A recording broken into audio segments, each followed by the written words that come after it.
and welcome to Escape with me, Simon Calder. This is the podcast that takes you to the four corners of the world. Coming up, after football fans spend a fortune reaching the European football finals, what is the best strategy for travelling to big sporting events?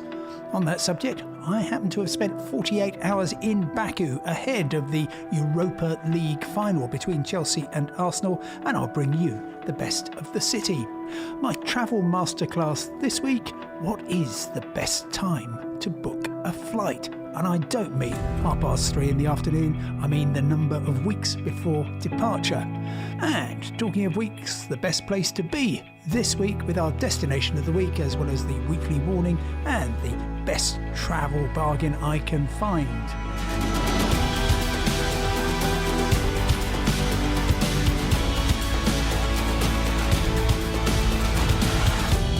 But first, as you know, Chelsea and Arsenal met in the Europa League Cup in Baku in Azerbaijan, a journey of over 5,000 miles return for the fans of those London football teams. A few days later, it's the turn of Madrid to welcome the supporters of Liverpool and Tottenham Hotspur. And fares were going through the roof. This is a 2-hour flight from the London area, 20 minutes more from Liverpool and Manchester. And for that, you would pay far more than for a return trip to Sydney, Australia, well over £1,000. Now, there have been all manner of voices. Steve Rotherham, the mayor of Liverpool, said it was outrageous that EasyJet should be charging so much money for their flights. You had every fan that I encountered saying, this is an outrage, it's a disgrace. And every time I had to say to them, well, how would you do it instead then? This is a game for which there is a limited resource. There are only that many aeroplane seats, only that many hotel beds. How are you going to allocate them if you're going to cap the price? And furthermore, actually, it's a very good way of attracting more capacity into the market. So you suddenly went from having one flight a day from Manchester to Madrid. I think last time I checked, there were 7 actually flying fans out and 7 flying fans back. And you get airlines who are enticed in by the amount of money they think they can make. And as a result of that, you've got football fans who are absolutely cashing in. About 3 days before the Champions League final, you could actually buy a one-way ticket, and this was going from Luton to Madrid, £97 coming back. Okay, you had to go from Madrid to Manchester, but it was non-stop on Iberia Quality Airline. That would cost you £146. So anybody on those flights will be paying a fraction of what most fans were paying. And I think it's simply a matter of who is going to blink first. Is it going to be the airline? Is it going to be the fan? And that extends beyond just the flights. It also applies to the hotels. As soon as we knew that Spurs would be playing Liverpool, the prices for every room in town went up to, I think, a minimum of £500. Again, a few days before the Champions League final in Madrid, they were falling again to maybe 1/4 of that. And there's so much to be said with big sporting events for holding your nerve. I've just been corresponding this week with a lady who remembers, can you believe, the 1964 Tokyo Olympics. She was a young girl then. She wants to go out to the 2020 Olympics, so 56 years later, and actually witness them. But she's very short of cash, so I just said, hang on. I can guarantee, having followed the Olympics in Sydney in 2000, Athens 2004, Beijing 2008, London 2012, of course, and Rio in 2016, they follow exactly the same pattern. What happens is you get, as soon as the venue is announced, then all the hoteliers in town say, right, we're going to cash in on this. They're encouraged to think that by the way that the IOC, the International Olympic Committee, says, right, we're going to need 10,000 rooms, 20,000, 30,000, and all those rooms are allocated. That's great. And you will certainly find some fans thinking, oh, look, the prices are going up and up and up, and they might book a year ahead and pay £500 a night. But I can guarantee that a few weeks before the Tokyo Olympics, you'll suddenly find that actually they're not getting quite the numbers they thought. There's an awful lot of hotel beds in Tokyo, and a lot of them look as though they're going to be empty during the tournament, so those prices will come down. Now, you're never ever going to see immediately before a big sporting event airfares coming down, and certainly if you go out in the few days before the Tokyo Olympics opening ceremony, there will be very few seats available. And similarly, coming back after the closing ceremony, everything will be full and sold at maximum prices. So you just slot in. You go out after the opening ceremony, you come back before the closing ceremony, you will be able to get a fare for roughly £800, and that's what I'm paying for an off-peak trip out there to preview the place later this year. And we have to understand as travellers that the one reason we have got so many opportunities, the horizons have never been wider, fares have never been lower, it's never been safer to be a traveller. One reason we are enjoying this is because the airlines understand that they can turn a profit as long as they keep putting prices up when times are good for them. That will subsidise those of us who are lucky enough to be travelling when times are bad for the airlines, which at the moment is most of the time.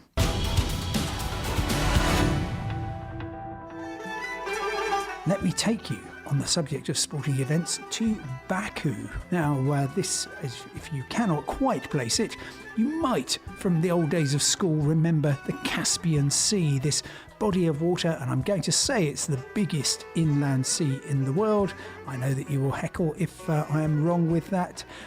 It's bordered by Azerbaijan, of which Baku is the capital, by Russia, by Iran, and by Turkmenistan. Again, if I've missed any places out, then do let me know. And jutting into the Caspian Sea on a peninsula is the city of Baku. Fascinating place because it's the original oil town. This was the place where the Wild East really got going at the back end of the 19th century, when demand for oil for industrial, for motor purposes was actually beginning. The place which answered that was Baku, and so you've had a streak of oil wealth running through the place even during 7 decades of Soviet occupation, and now it's very funny indeed. It's Bolshevism meets bling. Dubai crashes into the former Soviet Union, and it's extremely good fun. You've got to get there first of all. Let me recommend my route. Now, if you check the schedule, you'll see that Azerbaijan Airlines has a flight from Heathrow 3 times a week, £480 return. It's very difficult to pay any more. It's certainly very difficult to pay any less than that. During the Europa League week, the flights were sold out. 480 return for a journey which is kind of nearer than Dubai struck me as quite a lot. So I flew out first of all from Luton to Budapest, and then I waited 3 hours self-connecting on Wizz Air across to Baku itself. It cost me a total of £101 going out, and it takes you to this very, very fancy airport which has been done up especially for the Europa League Final, it seems, and is very easy to go through. You just need a visa which you can get maximum of 3 days in advance, $21, so you're talking about £15 or so for permission to get in. It's never been easier during my lifetime to get into Azerbaijan.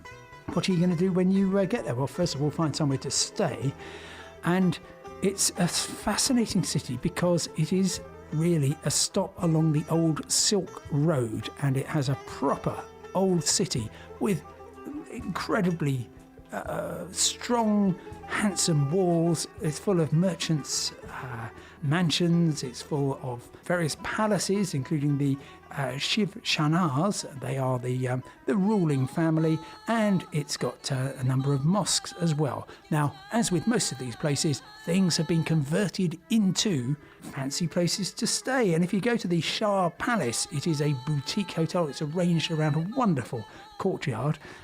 You're going to be paying roughly £60-70 a night for a double room with breakfast.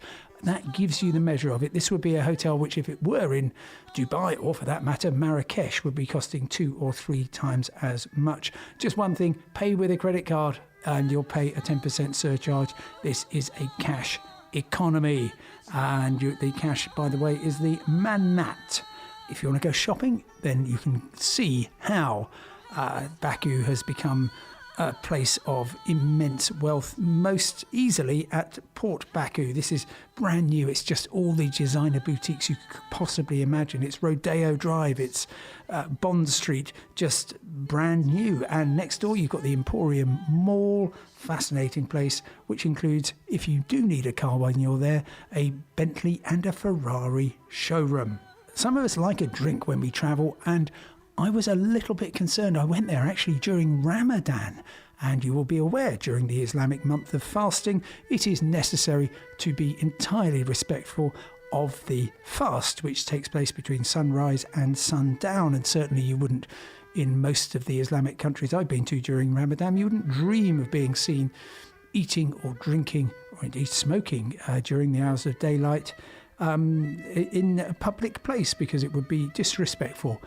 I do know that nominally, at least, Azerbaijan is an Islamic country, but Baku doesn't seem a very Islamic city. There were plenty of people sitting around drinking. Chelsea and Arsenal fans were able to refresh themselves in the traditional fashion without fear that they might offend the locals in any way. And I would say that the place to be is, I did some exhaustive research on this, the Dalida Bar. This is if you go up in Fountain Square, which you'll find because it's the place everybody, football fan or not, keeps coming back to. It's not really a square, it's a kind of odd polygon, but it has got lots and lots of fountains, and it's also got lots of shops and restaurants and cafes. Find McDonald's, don't stay there, but just right next door to McDonald's is a glass lift which will take you up to the top of the complex to the Dalida Bar, where you drink Scherdelan beer. That's 4 manats 50, so roughly £1.50 for a very nice pint of the stuff. Of course, you will want to do a little bit of sightseeing, and I mentioned the stout walls of the old city.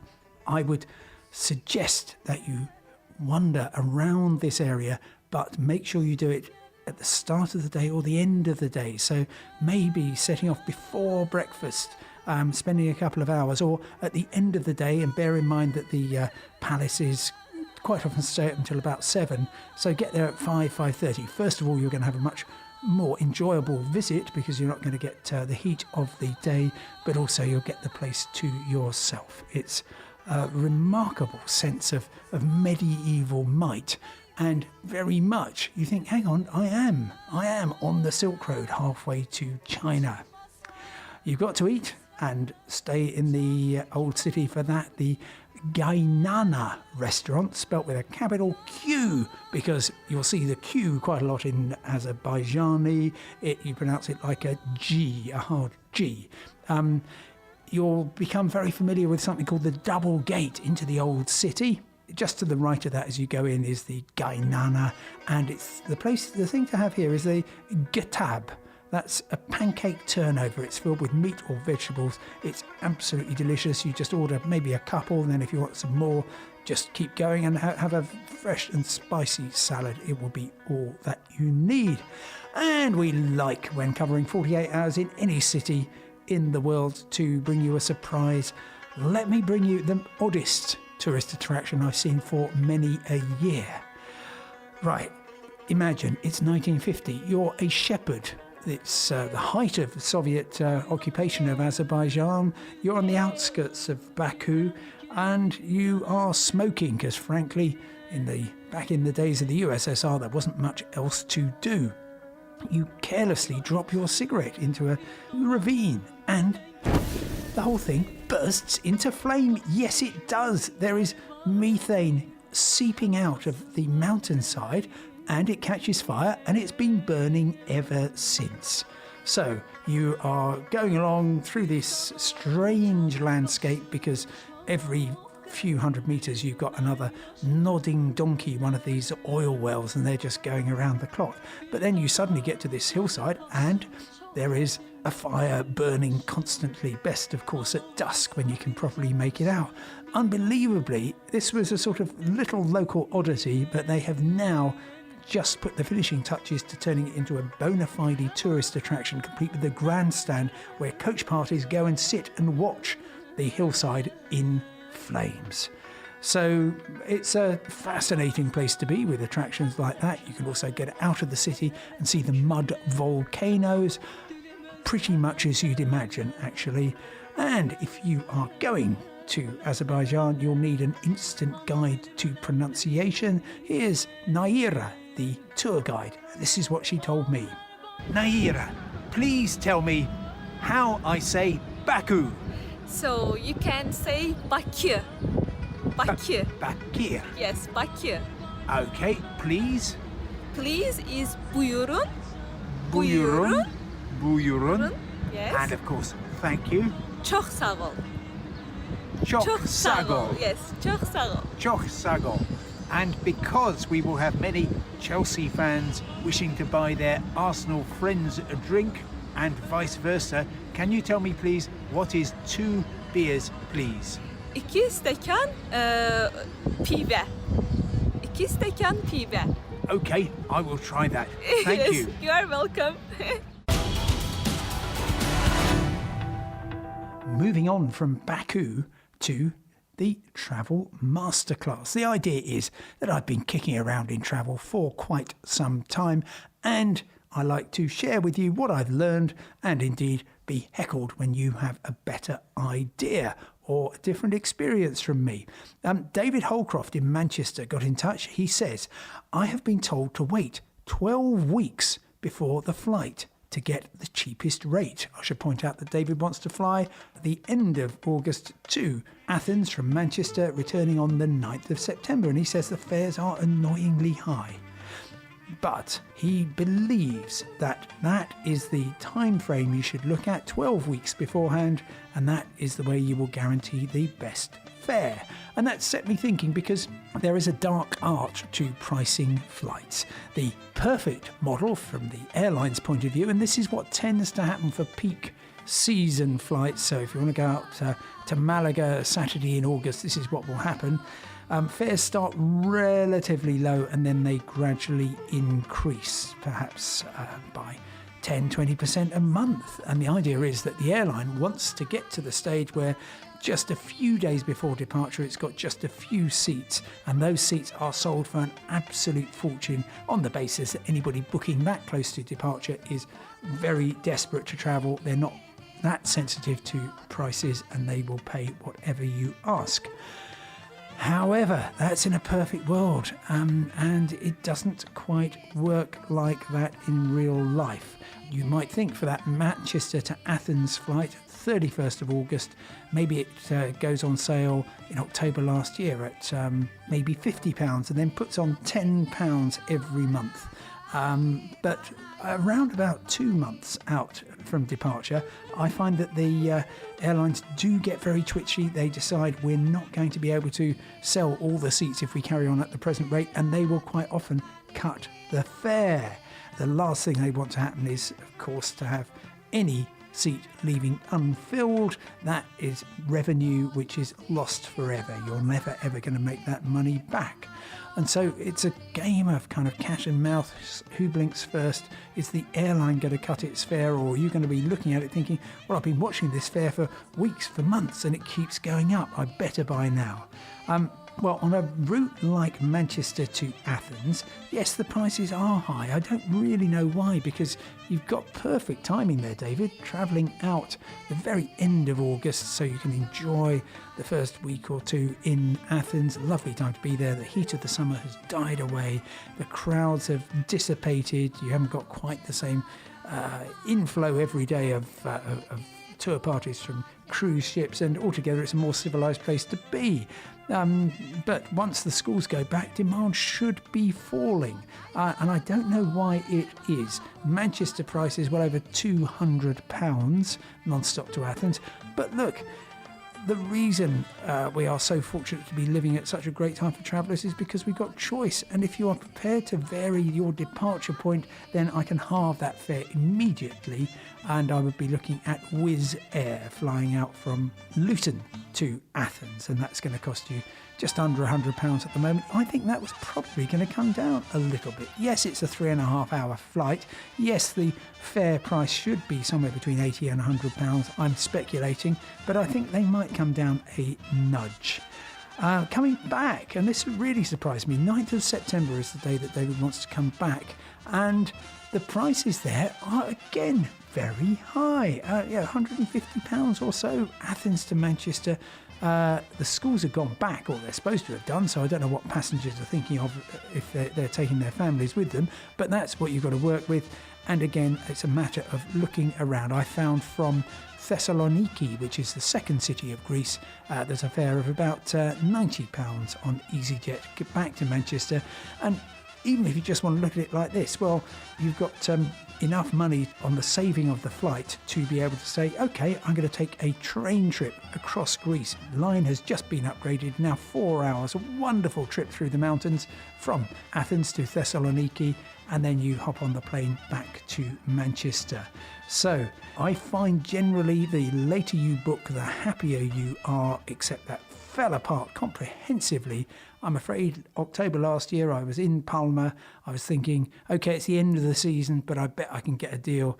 And I waited and I waited and I waited. And on the day, I ended up paying £250 one way for a 2-hour flight on EasyJet back to Gatwick. Serves me right. But just one quick thing. If you are thinking of going to Australia, that is a special case. There is no advantage I have ever seen booking well in advance. I think booking on the day is quite sufficient. And this morning, before I came to the studio, I checked and here we are. Plenty of availability, plenty of choice. You can pick your departure points, your arrival points, but I looked at Manchester to Sydney. Do you want to stop off in Hong Kong on Cathay Pacific or Dubai on Emirates? Whichever you want, under £800 return.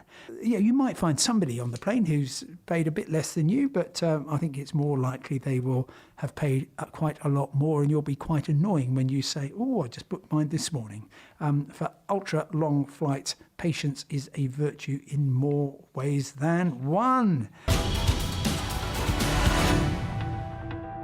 And if you've been waiting patiently for the travel bargain of the week, well, here it is. It's Athens in summer on a budget. Now, as we were hearing, there isn't that much around on direct flights from the UK to Athens.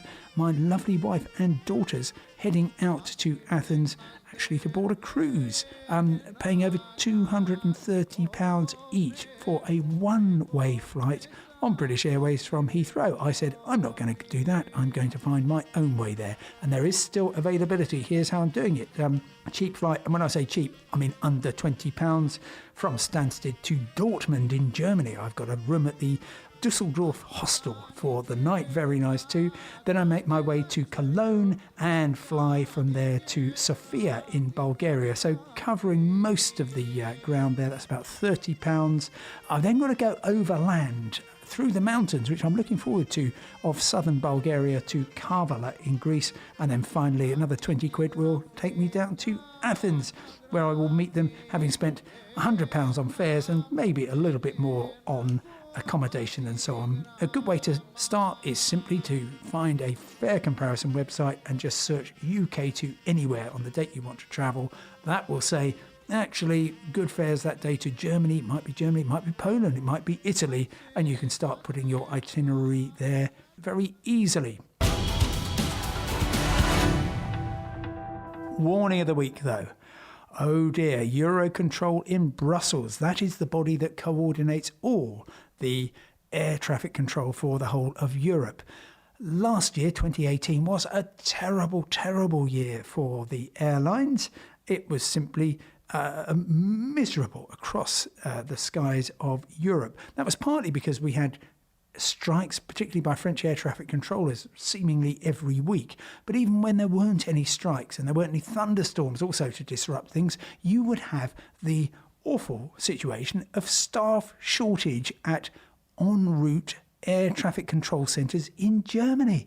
Yes, the Germans, who you would think would be controlling the skies with great alacrity and organisation, weren't. They haven't got enough air traffic controllers. It's a very stressful job. It requires lots of training. They haven't got the numbers. Same thing happening this year, and indeed Eurocontrol believes there will be even less slack in the system this year than there was last. So if you are flying across to Athens, whether you're going non-stop like my lucky family, or whether you're taking the interesting, pretty route as I am, should be prepared for delays and disruption. Destination of the week. Here we are. How about Sri Lanka? Now you're going to be saying, well, that was the location for those terrible terrorist attacks on Easter Sunday, and very soon after that the Foreign Office said do not go to Sri Lanka. Well, if you're looking at a Christmas trip, and a friend of mine was asking about exactly that thing, I would say it's worth considering. Now, I don't want to send anybody to anywhere that is too dangerous, but I would certainly go there myself. The Foreign Office, I've talked to them, they say they are in no way on the point of easing their warnings, and I imagine the warning will probably say don't go to Sri Lanka for some years, because that's the way it tends to happen. However, the Germans have already relaxed their warning against going there, and it generally invalidates most travel insurance policies, but there are companies such as Voyager who will cover you for places on the Foreign Office no-go list. You will be benefiting from really cheap airfares, and I'm looking at the same time as Bangkok in Thailand, sort of £800, £1,000. I'm looking at £400 or £500 from London to Colombo in Sri Lanka. Accommodation really easy to find, even over the peak Christmas and New Year, because there is simply not enough tourists there. And finally, you will be doing great things to help the many people in Sri Lanka who depend on tourism. So again, do heckle if you think I should not be recommending Sri Lanka. I'm very much looking forward to my next trip there, and I'm very much looking forward to the next podcast and to help you plan your escape. From me, Simon Calder, and the top technical team here at WebVid in London, goodbye.